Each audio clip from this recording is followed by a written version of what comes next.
Welcome to the Justice Watchers podcast. This is a series by Defenders Coalition, an organization that works to champion the safety, security, and well-being of human rights defenders here in Kenya.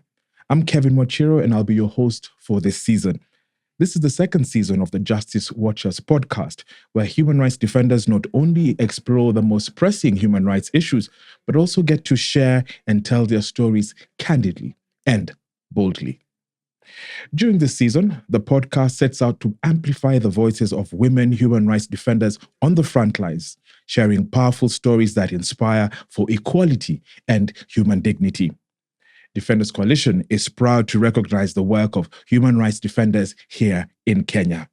She's a Kenyan activist, journalist, and co-founder of PAWA 254, a collective hub for artists and activists focused on using art for social change. She's also known for her work as a human rights defender and for advocacy for women, the youth, and the children. And that person is none other than Njeri Mwangi. Njeri, karibu, and welcome to the Justice Watchers podcast. Asante sana. It's been long coming. I have waited for this moment for a very, very long time, and karibu. Asante. So, Njeri, tell us about who you are before you were thrown into the world of activism and, the journey to self. I think before I became very conscious and aware about the differences in how the world is, the way things are, I was an actress. I was a dancer. I used to sing. In not a duet. We used to be three of us. A cappella. Yes, a cappella. Uh-huh. But sometimes we also sang with the Backup music. And I used to sing in weddings. Oh, wow. Yeah. So I was generally an artist, and I started this in high school, I think just as a way of blending in and fitting in. And I was the most comfortable in the arts. Yeah. And then post high school at the arts and getting into the world of journalism, which you also are really passionate about. What drew you to that? Well, so past high school, I started dating, and I realized that the life I have lived, and I consider myself having lived a life of privilege. I never missed school. I was never sent home. My parents worked very hard to make sure that we were in school. And so I meet somebody and we talk, and I realize I go to Pangani and I see a completely different life. I see poverty. It stares at me in the face, the lack, the need. And suddenly I'm like, I grew up very privileged. I, quote unquote, sort of had it all. I never missed a meal. And so in our conversations, I'm told, he tells me how he got food from the dustbin. And I realized, anyway, there's a whole other life out there. And in my capacity, what can I do? A lot of people say, what can I do? I'm just one person. We're 7 billion in this world. If everybody is asking, I'm just one person, what can I do? I think my question now is, what can you do as one person? Not as a group, as one person, what can you do? No. And I think we need to find an answer. Everybody needs to find an answer to that question, because therein lies the power of what you can do. And it's also challenging to yourself in terms of what you can do, and then you get to doing it. Yeah. Okay. Looking back at this person who's now challenging 7 billion of us to do one thing, what would you tell younger Njeri and Ebu says, look? The Njeri that was not aware of the difference and the stagger of the way the world is, I would tell her to be more open-minded. I would tell her to be kind. I would tell her to see other people and make space for other people. I would tell her to be bold and strong. I would tell her the world is tough, like really tough, and you've got to be strong. But also that you will get through every punch that hits you. And I think my life has been a testimony of just getting up. It almost feels like that Njeri is so different from this Njeri. When did that transformation happen? I think that transformation came definitely when I went to Pangani. when I saw that my life, because I always thought everybody lives the way I live. You know, we have food, I have 3 meals a day, I have a shower, a lot of things that I thought are standard, basic human rights for everybody around the world. In as much as you've read books, they're called fiction. You've watched movies, fiction, you know. And it sprang me out of this place of fiction into reality. And for me, that's where the shift happened. That poverty robs people of dignity, robs people of a livelihood, robs people of a future, robs people of this very moment that they are in. And the choices that they have to make are very different, because when you don't have the choices you have to make, you really don't have much option. You take what is there. And sometimes it's not really an option. It's just what is there, so you go with it. So I think for me, that's where the switch happened. And I became very conscious of that. And I became very conscious of my world in a whole new way. And I think is what set me off to be very conscious of whatever I choose to do. How is it helping anybody? How many people is it helping? What more can I do? And I think the challenge has always been for me, what more can I do?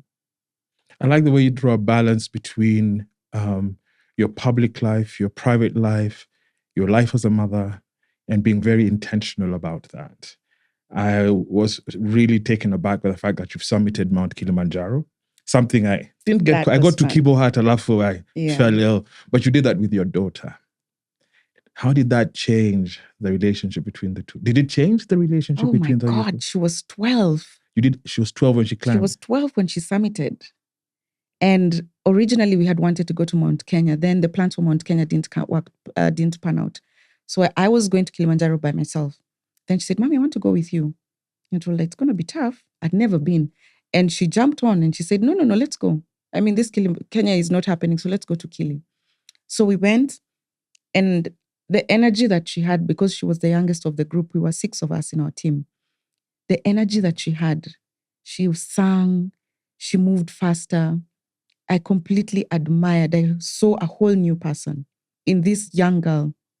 And I remember the night of the summit, I thought she was going to die. I literally thought she was going to die, because you start summiting at midnight, right? And she was energetic and we got up, but we both felt like throwing up. I guess it was altitude sickness. Yes. And we kept talking about it for a few minutes before she then started throwing up. But then she was throwing up bile. It was just a green, yellowish water, literally. And I panicked. And I thought, let's go back. I think we've really tried to come this far. This is just before the summit. And she said, no, we'll go. I'm like, you're sick. You can't go. And she really braved it. We were separated because we were told I was going to wear her down. She was going to wear me down. We would not have been able to summit. So we got up and we went, and I was way ahead of her. But every time I looked down, I would see the lamp, because we had headlamps. Yeah. So I would see the headlamps of her and her guide coming. I thought the distance would be getting more because she'd be moving away from me, but it kept getting smaller. It kept getting smaller until she got to where we were taking a break. And she looked exhausted.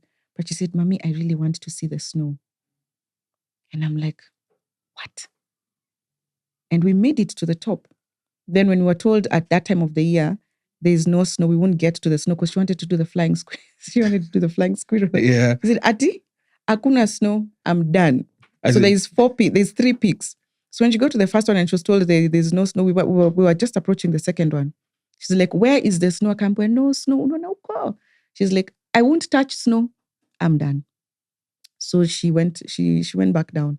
But then I think also because she had really struggled, for me, seeing how much she had struggled made me really want to make it to Uhuru Peak.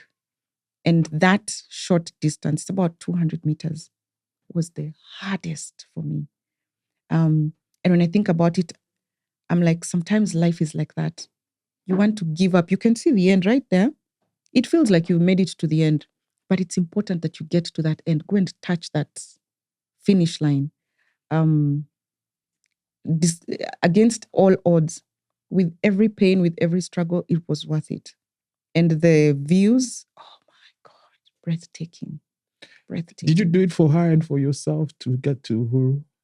Yes, I did it for her especially because she didn't make it to Uhuru. Okay. But also I realized along the way, it was also for me. How many times I want to give up on different things and how I still keep going. And it has strengthened me even from then, that if I managed to get to that peak, it was so hard. I felt like I was losing my breath. Every step was so much harder. My foot was heavier with every step. And I remember looking at the peak, looking at the finish line and thinking, si nimefika, it's right here, nimefika. But I'm like, I need to go there and take a photo from there. And how hard that was. So it really built me. And even for her, we've become so much tighter. We talk just about anything. She calls me out, I call her out. We fight. Our relationship really changed. I used to be very afraid because she's very strong-willed. I used to tell my husband, this one is going to give us problems. I'm so afraid. Yeah. But now I'm like, she's who she is. She's funny. She's sassy. She's very opinionated. She's very strong-willed. And I love that about her. But I'm sure with all your kids, are you surprised that they are the way they are because of the parents that they have? No, actually, it doesn't surprise me. My kids were born in front of cameras. So they've always had cameras in front of them because we always take photos of them. They were born around bikes. So risk for them, both me and my husband have been riders and I still ride. They were born around risk. So that level of risk, even though they may not have known it as risk, is something that is very familiar to them. Of course, as they've grown up, they're like, wait, you need to be all geared all the time. But also even going out to the streets for protest, they have been there, so they know. Even when they didn't understand, even when there was many crowds, it just looked like a festival for them. But now they really understand when they look back and when you talk about what that protest was about, which protest they attended, what was it about. So they're very conscious and they're very aware and they see injustice. And I keep saying, never stay silent in the face of injustice. And for them, what does injustice look like at their level? In school, it's bullying. Yeah. So report it, defend, don't just stand there and do nothing. So it's those kind of things when people are taking, if people are doing something wrong, be conscious about it. Don't participate. Don't walk away from it as if you leave them in trouble, but participate. Tell them this is wrong and why it's wrong. And we talk about all these things and some things that they're not, that scare them, that they're like, I didn't know what to do. I'm like, it's okay. You don't have to know. You don't always know what to do. Even me as an adult, I don't always know what to do. But it's knowing that this doesn't feel right. And then making a decision at that point that because this doesn't feel right, then what? Have you faced criticism for sort of like having your kids' life out in the public, for taking them to protest?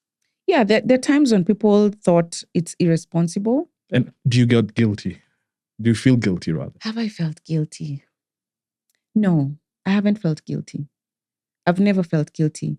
I felt afraid because sometimes you think a protest is going to be, peaceful, safe. Then when you get there, you're like, whoa, what is all this force about? And I'm very afraid. Do I remove them now? Do we walk up to where? At what point do we turn back? And I mean, I've always been around. Comrades are they're family. So they will protect your children. They will carry them. If you're separated, you will know where to find them and they will let you know. So you don't feel like it's just up to you. They're children of the movement. They're children of the struggle. So they've always been there. And I've never felt guilty. In fact, if I'm guilty, I wish I could bring them to more of this protest so that they are more conscious about the issues of this country. What would you tell parents who are trying to also raise active citizens? We figured, I want to be out in there. I want my kids to become more vocal. I don't want them to know the language of silence, which is what you've done with your kids. What advice would you give parents in how to raise active citizens? Talk about whatever issues there are. Don't hide them away from them. Hear what they think about what's happening because they have opinions. And sometimes even they don't know what that is or what that sounds like. Or if they can have those opinions, talk to them about them. Let them see. Let them hear. But I think most importantly is being present with them. They become what they see. So I think it's a challenge to me as an adult, to you as the adult. What are they seeing? What are they hearing you say? What are they seeing you do? because that is the strongest way to teach them anything that you want them to learn. And then now involve them, have those conversations, because they see you, they ask. Before, when my kids would see my stories on BBC, I would not. I used to wonder, should I let them see? Because most of my stories are very traumatizing, and I'm like, do I want them to see this? And I'm like, but why not? Because most of my stories have also involved children, because I'm very passionate about the rights of children and the rights of women, not just in this country but globally. And so by them seeing, then they ask questions. They'd actually pause and say, what is this about? What was this one arrested? Why is this one? They would ask very many questions, very young questions. And that's where they're learning. That's where they're learning. I usually say, now my son is 18, my oldest, and you will not know the kind of person you have raised until when they are free and out there to make choices of their own. Because that's when it is being tried. That's when your parenting is fully tested. Because is this person able to make choices that are right? Are they able to stay away from trouble? Are they able to make choices that guide them on the right path? And even take up own responsibility when they make mistakes. Yeah. So I feel like I'm in the trial and tested time. So far, I think I'm doing well. Are you ready to let go, especially with Nate now being an adult? Yeah. Because yes and no. It now 3 adult activists in the house. Kila mtu was the kitambulisho. We were in the streets on June 25th this year. And I was very torn between him being in the streets and not in the streets, because of the trajectory of protest that has been since last year, right? And I was very afraid. And he didn't come with me. He came later. And when I saw him, I think like any parent would, I had all these goosebumps because I didn't come with him. And I was so afraid because at the time that I saw him, they were throwing tear gas, people were being shot. And I almost just wanted to send him back. But he stayed. He watched because we were doing there was interview of people are being interviewed, the parents of the children who were shot. And he was watching to see if there's any police coming, if there's tear gas being thrown, so that he would alert, so that everybody would go back to safety. And it was a proud moment for me. It was a very proud moment for me. Still with the fears, but I think you move even with the fear. Courage is not, you have to move because you're afraid. Because if you stay because you're afraid, then there's nothing you'll do. Fear can paralyze you. Fear can stop you from doing anything. So you move even when you're afraid. It almost feels like with your daughter on Mount Kilimanjaro, with your son out on the streets, that there's an element of pride and fear, it's almost bittersweet moments. Is that what parenting has taught you? It is, absolutely. It's a mix of all of that. It's the pains and the joys. And I think parents of newborns know this very well. It's when the baby cries all night and then the following day they're peaceful. It's when they're cooing and and making small steps and eating. It's those small joys, but then it's also in the pains that you see the struggle and there's nothing you can do. You have to wait it out. If they're not well, you wait it out. If it's a fever, you wait it out. Yeah. And even as they grow, those challenges, those pains, those joys, they change as the child grows. So it's a bit of both. And you have to be committed to the whole time. Full yeah. hog. It's all in. There's no, I'm out now.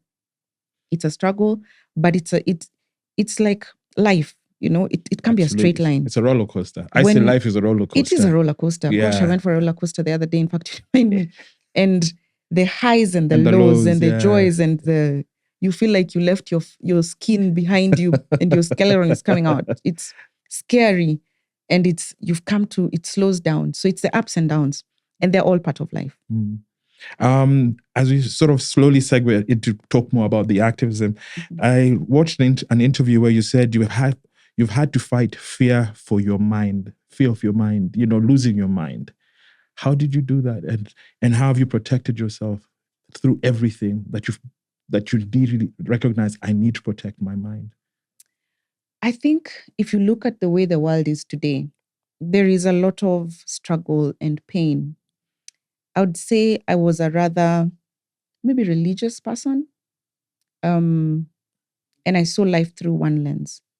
And as I've grown up and as I've seen everything that's happening in the world, it can be heartbreaking when you see how helpless you are. You are just a small dot in the bigger frame of the picture. And that's where it comes back to, I'm just one person. What can I do? So when I think about myself as that one person and what can I do, then I find I cannot afford to stay down.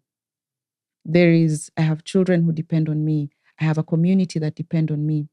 I am not alone. I'm within a community. I'm within an ecosystem. And I think that's what holds me up, because it is the solidarity of the comrades. It is solidarity of artists. It is solidarity of parents. It is solidarity of my family that have held me together. So when I struggle in my mind and I think about how far I have come and how much work there is to do yet, and the privilege that I have and the power that I have, then I see only more power to be able to continue creating change in every way I can, in the positions that I can, through the corridors that I walk through. How can I use that as an opportunity to empower women and girls? How can I use that as an opportunity to help children?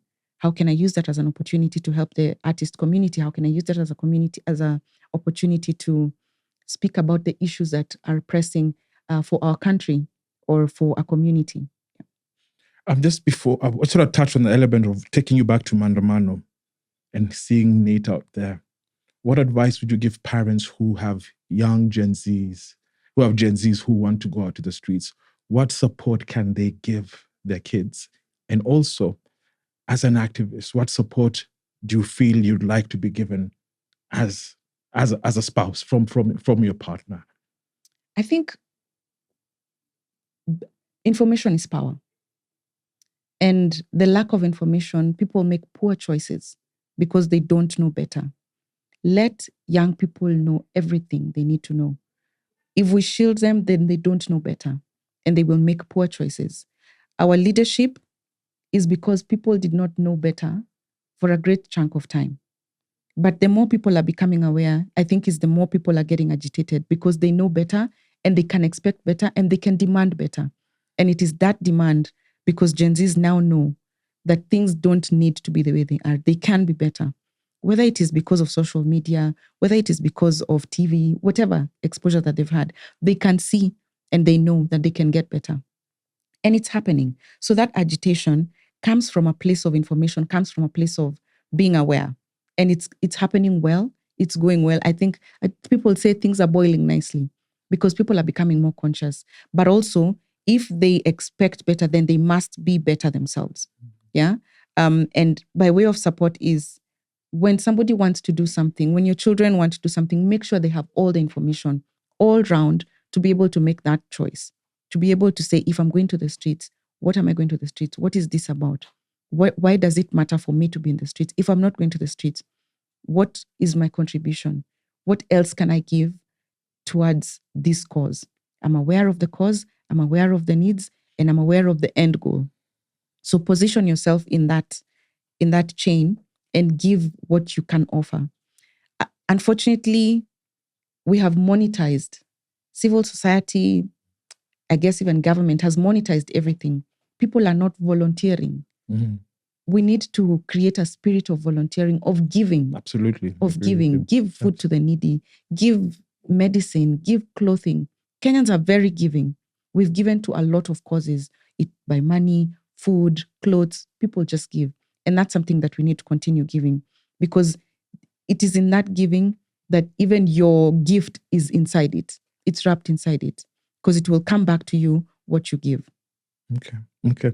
You're passionate about children, women, and girls. Correct. We've seen that in the documentaries that you've produced for the BBC's program, Private Eye. Africa Eye. Africa Eye, sorry. Yeah. And someone said you bring a lot of empathy into the work that you do as an investigative journalist and touching on these issues. Are there times that in covering, the baby trafficking, the child trafficking, and now the most recent one of underage sex that is happening in Mahio.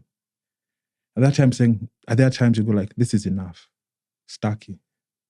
I'm just going to walk away. I think, like I said earlier, you cannot walk away. The burden of the victims out there, who's speaking for them? I am just one person, right? Again, goes back to the I am just one person. But who's speaking for them? And what are they saying about them? And how can we rescue? How can we help children that are vulnerable, that are exposed, that are at risk? There's one time my cousin told me that Kenya will never rise because we do, until the moment we start taking care of the vulnerable, orphans, widows, and children, and people with disabilities. We have to start taking care of that, and then things shift. It is just the way the universe operates. You don't have to be a Christian, a Buddhist, a Muslim. You don't have to have any spiritual or religious belief. But that is just the way the world works. That if you take care of the weak in the community, that you will rise. And for as long as we're not doing that, I feel like our country, or by and large, we're taking away from the most vulnerable, from the sick in hospitals. And in this country, it is just gross that we take from the weakest of the weakest. We just keep taking and taking and taking, and we're not giving anything to them. So for me, my hope is that I create awareness, a local, global awareness that brings attention, that shifts things, that we can be able to start doing things right. We need to do right by our children. We need to do right by orphans. We need to do right by widows. Whether it is cultural practices, we just need to be able to do right and promote the dignity of every person. Looking at the documentaries that you did, the investigative pieces, it seemed like it was really hard sometimes just talking to the victims. And I like the way he says, you're just one person, but and now that he said we need to do right.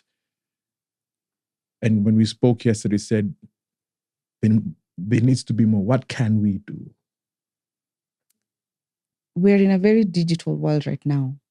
Even this is a digital production. Space, yeah. And a lot of people, and I know it's not half and half, but a lot of people, and we've seen the power of social media. Anyone with a social media account, I think you need to be able to even if you're not posting anything as yourself, share, repost. Let's get word out about the things that are happening. So that's one way at least you can. But beyond that, there's no public participation as the way it should be. There's a government, even civil society, there's opportunities to participate in laws, in the making of laws, in memoranda, in policy. And that is called upon an average citizen, you and me. Maybe even I'm not an average citizen, somebody who is not as exposed. Yeah? Yeah. Sorry, excuse me.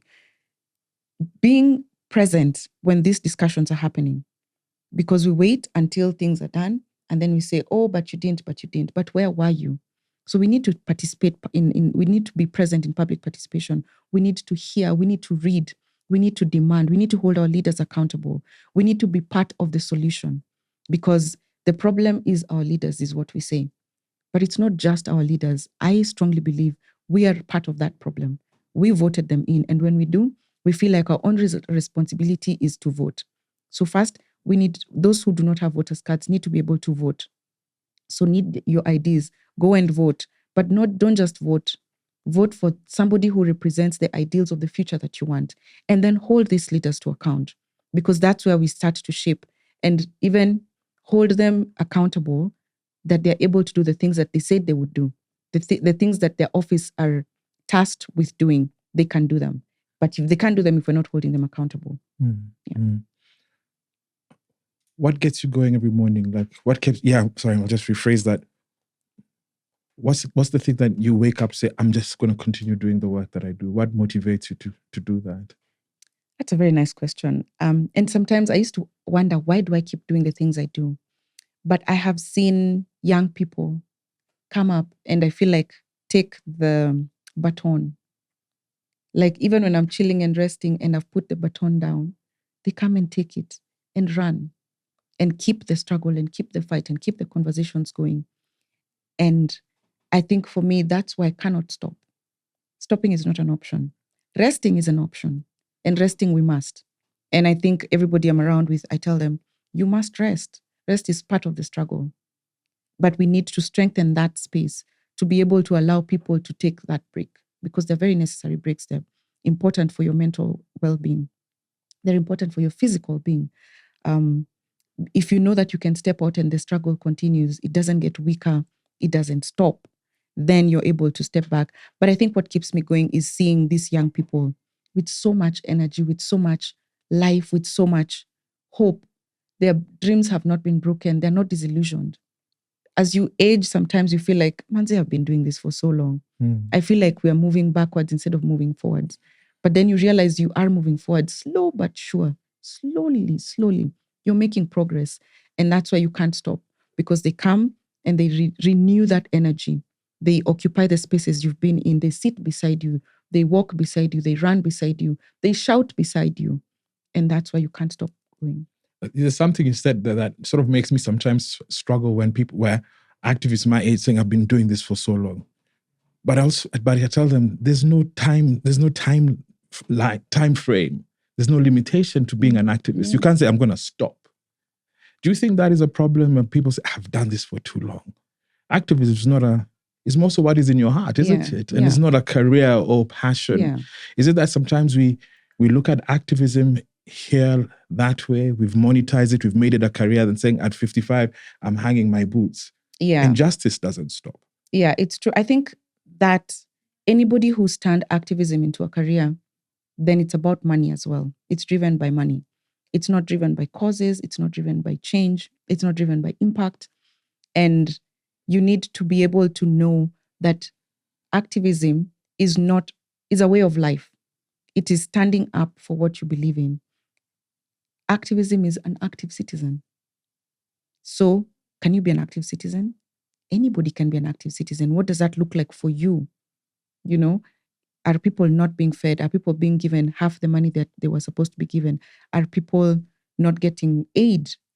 Are people not being treated? Are people not? I mean, it's many things. You see these things, you see these injustices everywhere. But we've become so blind to what's happening at the grassroots level, at community level, because we're so busy pointing up there, right? We're so busy pointing up there as if the problem is up there. They need to fix that. But it's me and you. We're the people who injustice is happening right here. Yeah? The president is not in the office. The president is not at the bus stop. The president is not in the market. That's a beautiful, yeah. But we keep saying, oh, it's a president. Yeah. If you look at the mirror and you see the president, do you see the president? You see you. You see yourself, yeah. That you should see you and you should change you. Let the president deal with his problems. But we need to deal with our problems even at this level, so that when we say the president needs to deal with our problems that he's supposed to deal with, then we know that we have cleared this area. We've done our part. We've done our part. We have sorted the problems that we have here, that we can sort, because we can sort a lot of problems. And then we unite and walk towards leadership, so that we also call them to account and hold them accountable at that level. But we need to start holding ourselves accountable at this level. So the question of whether you can do anything, whether you're tired, that cannot be a question. You can't retire. It's not job. It's not a job. It's passion. It's passion. You can't retire. And if you do, then you need to be, it's maybe the style of which you've been doing it, that you need to move into the next phase. So are you mentoring other people? Are you encouraging? Are you providing resources for these other people to be able to understand and lead where they are? Every generation has to move with its time. It has its own way of doing things. It has its own struggle. We did not do social media, right? Now there's all these things. There's live. There's so many options of being on social media. And that has its space, its time now. We did things differently then. So every generation has that responsibility, and it will do what it will do. It will have whatever burden it will have. And we have to encourage them to keep the struggle on. When I look at William Tunga, in his late 70s, he's still a very active citizen. You will not see him on the streets, but he's still a very active citizen. and he's mentoring and he's writing books. So do that. Leave that legacy where there's a trail that people, even when you're not there, people are able to learn from you, from podcasts you've done, from films you've done, from conversations you've had, from books you've written, from conversations you've had in different spaces, from even one-on-one, face-to-face. Pick a few people and walk them through, guide them so that when the time comes of leadership, then they've had the training, they're prepared and they're ready. What does the next phase look like? The next phase of activism look like for you? For me, I think it is continuing to train young people, continuing to validate the work that they do, and sharing largely the work that they do, because there's got to be an audience. You've got to be informing people. So you can't be a closeted activist, because who knows what you're doing? What impact are you having? You have to be out there. You have to be telling people, you have to be informing people why this is important, why they need to come behind it, when they need to speak about it, because then that's how we're changing community. So for me, I think even as I get older, I am still very active. I'm still in the streets. I'm still in the studios. I'm very present, but more so on top of that, it is working with people, encouraging them and creating spaces and opening opportunities, creating platforms for their work to be seen. With the work that you've done with the documentaries and the investigative stuff, is there an opportunity that you've seen that I can do more thanks to the platforms that you have for the victims, for the survivors? I think connecting with leadership and the offices that are responsible. So in government, in civil society, a lot of these institutions work in silos. They're not communicating. So for me, I think there's a lot of work that needs to be done to bring these forces together. I think it would be cheaper in the long run for government to work closely together instead of in silos, budget here, budget there, the same cause, merge the two, and it would be easier, it would be faster. I think even for civil society, find all those organizations and form like a cluster so that they can be able to address issues in a more effective way, faster, and identify the real issues so that they can be able to work the way they need to, because that impact is not being felt if you're working alone over there and alone over there. No. If you come together, I think you can be able to achieve more. I think the future is in collaboration in every way. Okay. Yeah. What have been your proudest moments of as an activist? And also bittersweet, the saddest. Hey, let me start with the highlights. I think last year, June, was a big highlight for me.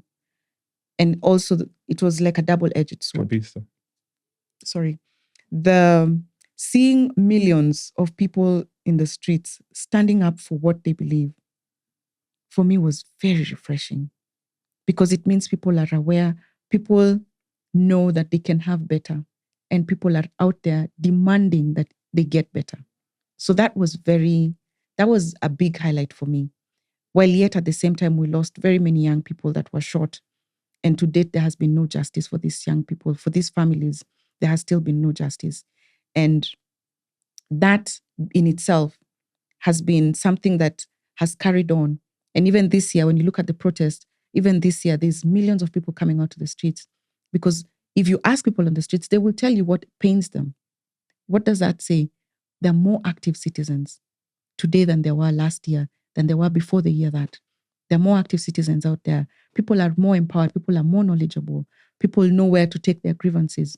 People know the offices that are in charge, the ministers, the cabinet secretaries, the governors, the MCAs. People know where to take their grievances. People know where answers need to be coming from, and they're going to get those answers. And I imagine that even in the next elections, usually around election time, there's euphoria. But I think this time, people are going to be voting for something. For years, for many elections, we vote against someone or against a community. But I think in the coming elections, we will be voting for something, not for someone, for something I believe in, a future that I want, something that I can see I can contribute to, not just financially, not even financially.